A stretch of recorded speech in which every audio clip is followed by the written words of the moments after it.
পৰী হৈছে অলৌকিক সত্তা, যি দুটা সুকীয়া লিংগত বিদ্যমান, পুৰুষ আৰু নাৰী। এই জীৱবোৰ হ্ৰদ, পুখুৰী, নদী আদিৰ জলভাগত বাস কৰে বুলি বিশ্বাস কৰা হয়। কিংবদন্তি অনুসৰি মাইকী পৰীৰ মতা পৰীৰ অধিকাৰী হোৱাৰ ক্ষমতা থাকে, আনহাতে মতা পৰীৰ মাইকী পৰী থাকে। পৰীৰ দ্বাৰা দখলৰ প্ৰভাৱ গুৰুতৰ বুলি কোৱা হয়। আক্ৰান্ত ব্যক্তিজনে প্ৰায়ে অস্বাভাৱিক উন্মাদ আচৰণ প্ৰদৰ্শন কৰে। ভৌতিক জগতখন অনুভৱ কৰিবলৈ আৰু নিজৰ ইচ্ছা পূৰণৰ বাবে পৰীসকলে মানুহক আধিপত্য বিস্তাৰ কৰে বুলি ভবা হয়।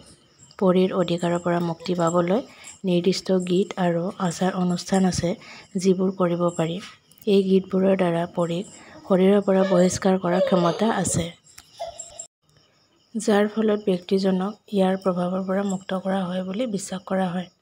পৰী আৰু মানুহৰ ওপৰত তেওঁলোকৰ অধিকাৰৰ ধাৰণাটো কিছুমান বিশেষ সংস্কৃতিৰ লোককথা আৰু পৌৰাণিক কাহিনীৰ মাজত গভীৰভাৱে শিপাই আছে। এই বিশ্বাসসমূহ বৈজ্ঞানিকভাৱে পৰীক্ষাযোগ্য নহ'বও পাৰে, তথাপিও ইয়াক বিশ্বাস কৰাসকলৰ সাংস্কৃতিক কল্পনাত ইয়াৰ উল্লেখযোগ্য স্থান